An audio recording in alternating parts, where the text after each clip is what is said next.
High বন্ধু, চলে এসেছি। দেখো ভিডিওটা কেটে গেছিলো, তা আজকে আমি তোমাদের সঙ্গে শেয়ার করতে চলেছি ঝিঙে আলু দিয়ে আর ডালের বড়া দিয়ে, মটর ডালের বড়া দিয়ে একটা তরকারি। তা মিক্সিতে বেটে নিয়েছি, পাশে মশলাও করে নিয়েছি, জিরে আদা বাটা আর একটু কী বলবো আদা জিরে লঙ্কা বেটে নিয়েছি এখানটা। আর এতেও দিয়েছি, ডাল বাটাটায় দিয়েছি একটু আদা বাটা, লঙ্কা আর একটু জিরের গুঁড়ো, একটু ধনের গুঁড়ো, মিষ্টি, নুন যেটা, আর একটু হলুদ দিইনি। তো দেখতে থাকো আমার সঙ্গে। আগের ভিডিওটা করলাম, কেটে গেছে এখন। তো আমার বড়া ভাজাটা হয়ে এসছে, আর একটু ডাল বাটা এখানটা তুলে রেখে দিয়েছি, ওইটা আর কি তরকারিটার মধ্যে দেবো। দুবারে ভাজতে হচ্ছে, একবার ভেজেছিলাম রেখে দিয়েছি। আর আজকে করেছি ভিন্ডি ভাজা, বেগুন ভাজা আর এই বড়া ভাজা রেখে দিলাম। তো বড়া আমার ভাজা হয়ে গেলে একটুখানি জিরে ফোড়ন দিলাম। এবারে মশলাটা তুলে দেবো।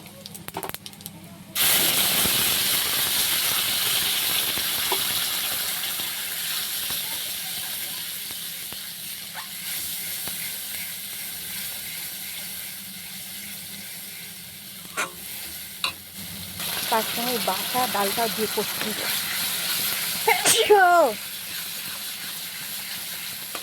নুন হলুদ সব একসঙ্গে দিয়ে দিয়েছিলাম।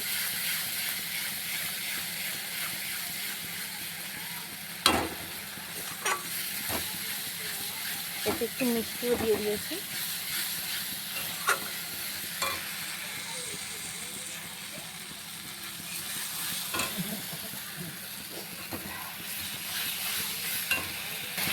একটু জল দিলাম কষার জন্য, তো বেশি জল দেবো না, কেন কষা হয়ে গেছিলো। একেবারে জলটা ঢেলেই দেবো।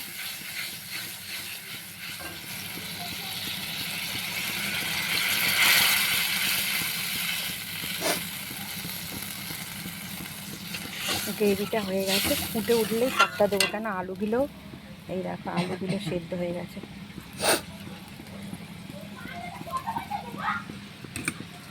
তো বড়াগুলো নামানোর আগে দেবো বলে বড়াগুলো সরিয়ে নিই। এটা ঢেলে দিই।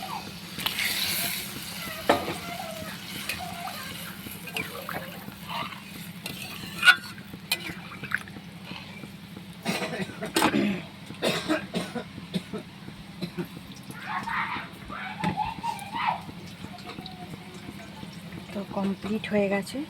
জলটা দিলাম কেন বড়াটা টেনে নেবে, তো ফুটে উঠলেই আর কি বলবো বড়াটা দিয়ে দেবো। তা আমার আর কি এই বড়ার তরকারি নিরামিষ কেমন লাগলো তোমরা একটু জানিও। নামানোর আগে একটু আমি দেবো আর কি গরম মশলার গুঁড়ো।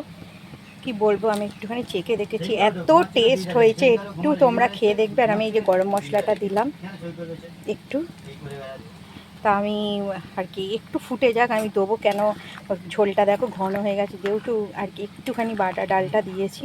খুব টেস্ট হয়েছে, একবার ট্রাই করে দেখো, একবার ট্রাই করো। দেখো ঝোলটা ফুটে গেছে, আর আমি বড়াটাও দিয়ে দিয়েছি। তো এটা একটু ঝোল ঝোল হবে, বুঝেছো? এটা একদম শুকনো শুকনো ভালো লাগেও না খেতে। আর আমি যদি নামিয়ে রাখবো তো ঝোলটা তো টেনেই নেবে। আর ঝিঙে জানো, একদম কচি ঝিঙে, দেখতেই পাচ্ছ ঝিঙেই দেখো গলে গেছে, খালি দেখতেই সবুজ, দেখো গলে গেছে।